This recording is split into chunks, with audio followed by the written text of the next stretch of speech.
Well, I had done Watership Down, which is sort of Richard Adams' great tour de force.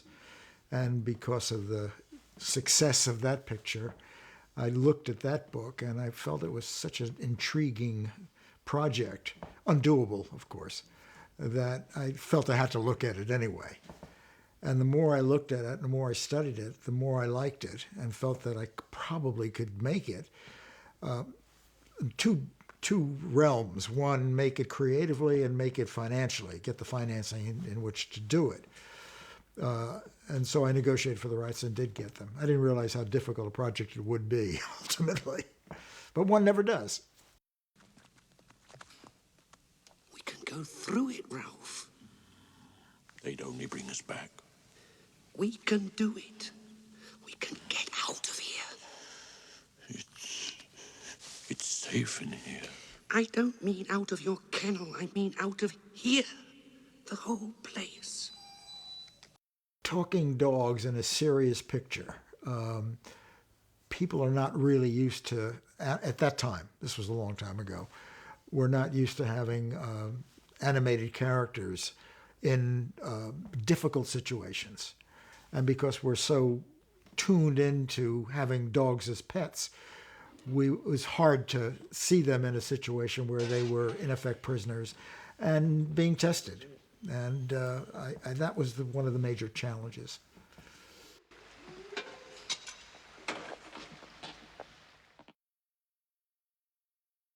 I didn't know what I was going to do. I didn't know Watership Down would be A, get the financing for it, B, make it.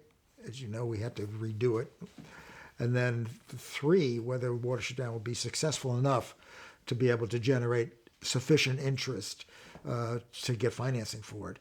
But fortunately, the same investors that were in the Watership Down project came on board. And I decided I want to do it in America this time, however, and brought most of my major key staff over to do the work here in San Francisco. Get up and come with me, old Ralph. We're free.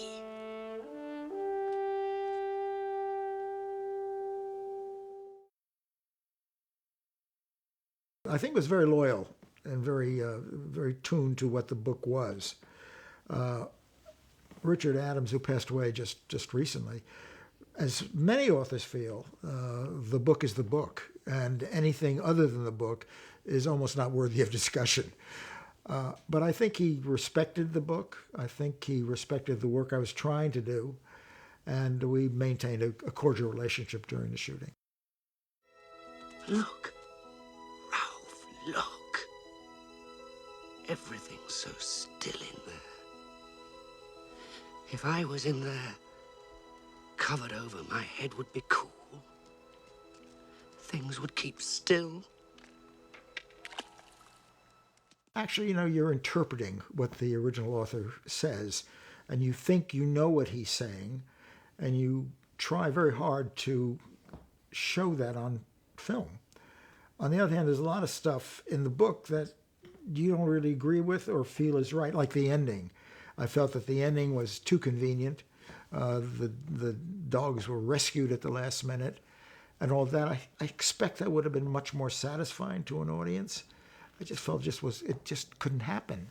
These dogs were doomed from day one, and the demise was the thing we're leading to, and how that was realized was what I was really going after. You all right? Yes, I think so. We had 6 of our principal animators, 7 of our principal animators. The director, first was Tony Guy. Then he had a personal situation back in the UK, and he had to return. And we brought in someone else who was on staff. Colin White was one of my senior animators, who I really admired a lot. He was very witty and very attuned to things, and I asked him if he would take over and as director, animation director, and he did a superb job, and I'm eternally grateful for his contribution to the picture. We couldn't even find our way back to the White Coats. I mean, supposing we wanted to. Do you want to go back? I don't know. There's nothing up here. I don't think anyone's been up here since it was made. I tend to look at an animator as an actor rather than, they're doing the acting. No. The actors that do the voiceover are not the actors. The animator's a key, and as soon as you get that as a non-animation person, everything comes into focus, and it's a lot, if not easier, and not a lot more realistic on how one is to perform as a director. Brad was on the unit, and I fired him. They tell me I don't even remember Brad Bird, much to my chagrin. I'm a huge admirer of all his work. There's nothing I saw Iron Giant, and I wrote him a effusive letter congratulating him on it. I didn't get a response. Why would I respond to someone that fired me? Clearly extraordinarily talented man in every respect, and one of the first owners of the Tesla in this area. I think it was a little roadster. That too I admire him for.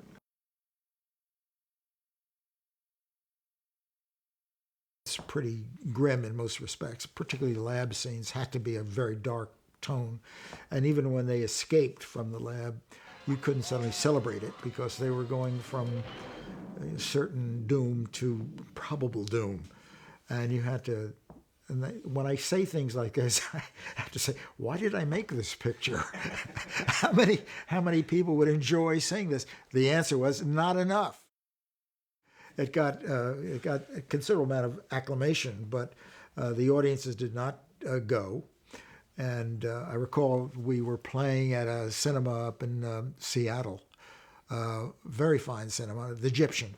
Mm-hmm. And I had some friends that ran it, and it was doing really no business at all over Christmas time. And we had the pink section of the big papers up there for on a weekend during Christmas, and nobody still came. And I asked people coming out of the cinema after a performance, I said, what do you think about the picture? And I said, oh, you don't want to see this, it's too depressing. And at that time I told my pal who was the exhibitor, I said, I would understand if you want to take it out. So it was, at that time, misconceived. The audience was not prepared for it, whether it's my fault as a creator or as a producer or for whatever reason, it did not attract the kind of audience I thought it might. And I had sort of an ego trip fighting against everybody to make Watership Down and having that prove to be successful, saying, I can do that again. Well, I couldn't do it again, commercially anyway. Masters are different, Ralph. You'll see what I mean when we've found one. Suppose there aren't any masters left. What then? There must be. It's just that I wasn't expecting this. You have several objectives when you make a film. You want to do it and create something that is respectful of the original material, in my case, the Plague Dogs, and then to have it earn some reward back, not only for me, which is certainly important, but for the people that worked on the picture, because not seeing the results of your work is depressing.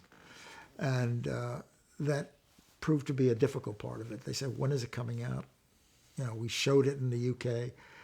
And I recall when it opened in the UK with great expectations because of Watership Down, we showed it at a cinema in the West End. And the manager, who's a good friend of mine, was standing next to me.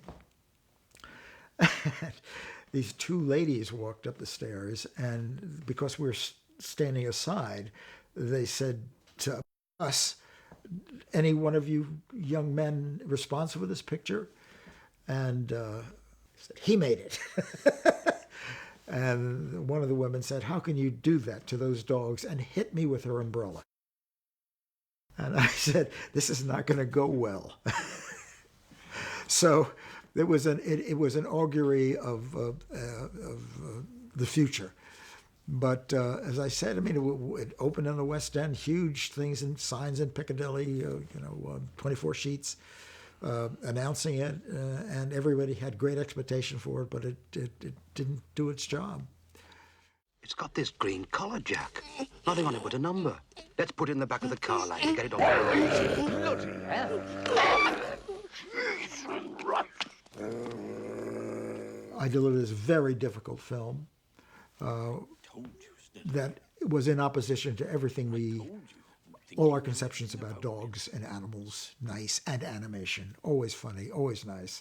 I had that problem with Watership Down where they expected rabbits to have little hats and canes, which they didn't. So this took it a step further, made it even more difficult. I mean, never let it be said that I went the easy way.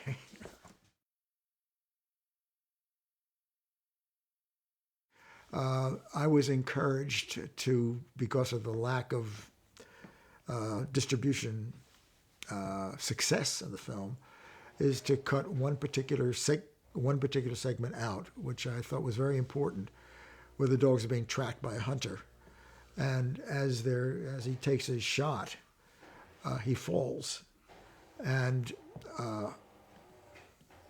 you see the body at the bottom, and then you see these two starving dogs go toward the body, and you know they're going to eat it. And I felt that was important, but they just said, we don't want pets to eat humans. And so I took it out, and I regret that. But you have a responsibility to your distributor. You want to let them get the bang for their buck as much as they can. But I think it did alter the perception of the film. We didn't think far enough down the line to say, would that really make a difference? Well, it didn't. And that's what hurts. They're taking out something that didn't give it the boost that they wished it would have, but there it was. So we did what we could. I tried to do what they felt was needed to be done. What's that up ahead? By the base of Dow Crag? Can you get closer?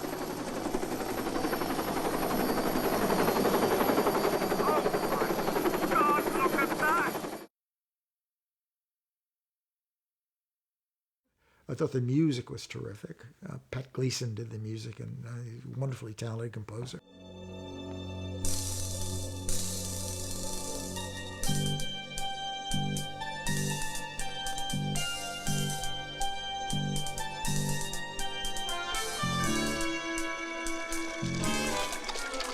I mean, at one point, when the dogs are running out to sea, there's a Polish composer called Ludosowski who creates strange sounds by having everyone wear earphones, not of what everyone's playing, but just of what they're playing, so they can't hear other people. So everything is a little off kilter and a little kind of scratchy like. And I wanted that abrasive sense going as they're running out toward the sea. There they are. Let me rest a while. Wake me when the dog comes back.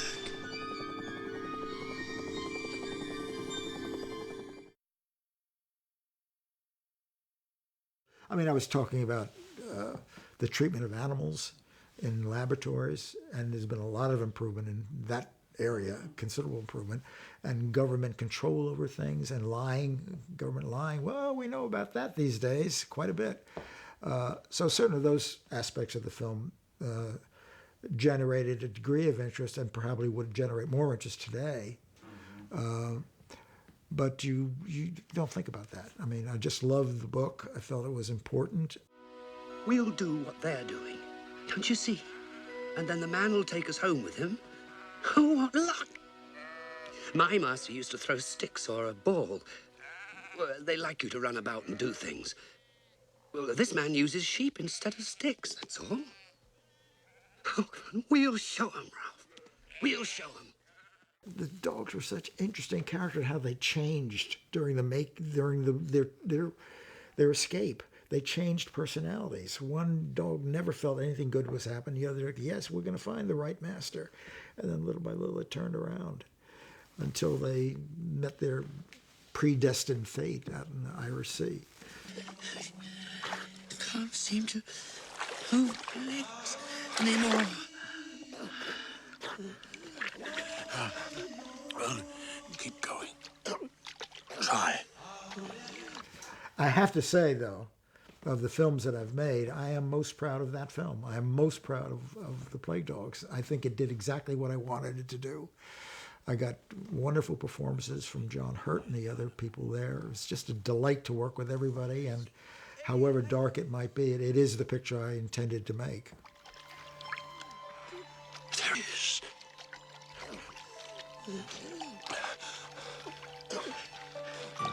There. Can't you see it?